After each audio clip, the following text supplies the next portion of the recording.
Hey everybody, I am back with another book haul for you all. I have 11 books to show you and 2 graphic novels, so let's just jump right into it. The first book I picked up was Horns by Joe Hill. I'm not one for like suspense thriller, but after seeing the trailer for the movie with Daniel Radcliffe in it, it looked so cool and I needed to check it out for myself, and of course I want to read the book before I see the movie, so I need to read this really soon. I don't actually know when the movie comes out, but I think I have some time to read this. This might be an October read. I don't know. I'm not sure when the movie comes out, so I have to find that out first, and if it doesn't come out in October, then I have October to read this, but I definitely want to be reading this very soon. I then picked up 4 by Veronica Roth. This is the collection of short stories all about 4. There's 4 of them. See the pattern. I wasn't really planning on purchasing this because I'm not one to read novellas. Honestly, I'm not even sure if I will end up reading these. I more or less just got it to go with my collection to sit on the shelf. But my friend Sarah from Sarah Bookworm told me I should buy it, and I'm very influenced by people when they just tell me to buy things. I usually do if I have the money, so I picked up this. Speaking of Sarah, this is another book that she's been begging me to get forever, and I finally just decided to pick it up, and that is In the After by Demetria Lunetta. This is an alien story, is all I know. Alien sci-fi, post-apocalyptic YA. She read it a while back and has been begging me since then, probably for a few months now. We are going to be trying to read The Fifth Wave by Rick Yancey, so if that one's any good, then I'll probably read this one after that. The next 2 books here are 2 books in a series, and it is also a YA science fiction, and that is A Beautiful Friendship and Tree Cat Wars by David Weber. Well, this one's by David Weber, and this one's by David Weber and Jane Linskold.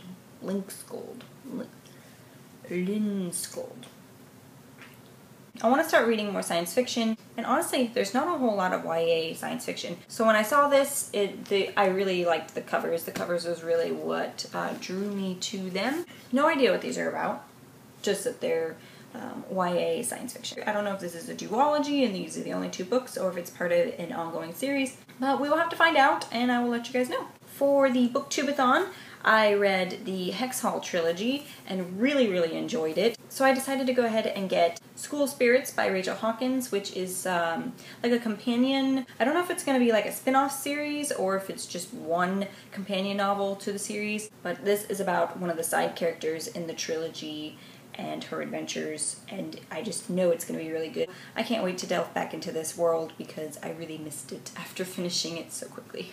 The next one I got, I've been wanting to get for a long time. I've been waiting actually for it to go into paperback because I wasn't completely convinced that it was something I would be interested in to spend the money on a hardback, and that is Red Rising by Pierce Brown. This is an adult fantasy novel, and so the paperback itself is like 15 bucks. I wasn't that drawn to the book to buy it when it was in hardcover for like $26, so I waited for it to go in paperback. It finally went to paperback and I picked it up. All I know is that it is an adult fantasy novel, and that's it. I did pick up one contemporary, and that is Isla and the Happily Ever After by Stephanie Perkins. I really did enjoy Anna and the French Kiss, and I'm actually currently reading Lola and the Boy Next Door, and I'm really enjoying it. I've heard some mixed things about this one, but we'll have to see. The next book I'm about to show you, I've already read, and I really enjoyed it, and that is The Kiss of Deception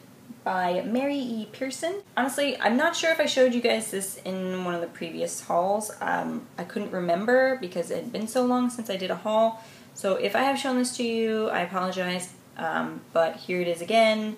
If not, then cool. This is a YA fantasy. This is about a princess named Leah who runs away from an arranged marriage on her wedding day, and so the prince goes after her, and then an assassin from another warring country goes after her too, and the 3 of them meet up, and what's really cool about this story is that you don't know who's the prince and who's the assassin, so there's like a really interesting love triangle in this one. Very well done love triangle. Like, I usually have a side that I pick, but this one's getting pretty difficult, although I am leaning towards one more than the other just because of certain events that happened towards the beginning that have kind of leaned me towards the other. But who knows? I have been known to change my mind. This is a series, so we'll have to see in the next book where this story will take us.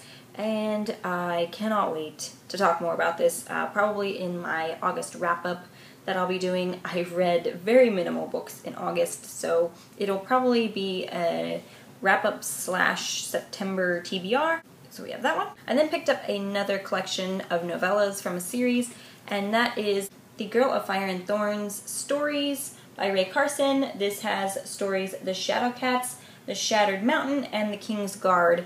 This series is one of the reasons why I listen to any recommendation that Kayla from Bookadoodles recommends, because she's the one that started me on this series. It's one of my favorites. I've already reread it a couple times, and I just got these books back in January. Definitely still up there on my top 2014 list. I need to do like a current top reads right now.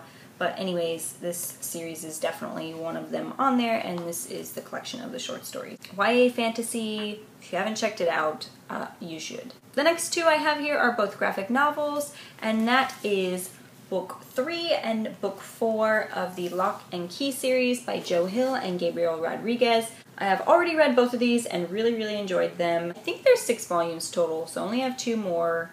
And correct me if I'm wrong, but I cannot wait to read this. I read both of these in one sitting. I could not put them down. This series is amazing. And last, but certainly not least, actually I left this one for last because it was my most anticipated this year. Not kidding, I have been waiting all year for this book, and that is Heir of Fire by Sarah J. Maas. This is book 3 in the Throne of Glass series, and I cannot wait to read this book. This is so huge. Like, it's very thick compared to the other two, which makes me very, very happy. I'm pretty sure I've been told that this is a 6-book series, so I'm really, really excited that this book is so big because it'll have a lot more information in it, and the fact that we still get a few more books in this series, I just hope they're all this thick and that they don't get smaller after this. I absolutely love this shade of green, and it's probably my favorite cover right now. Who wouldn't love that cover? I love this back. Like, look at that. Oh, it's so pretty. Oh my god. YA fantasy about assassins. I'm reading this month just to give you a little preview into what September's TBR is. I am already reading this.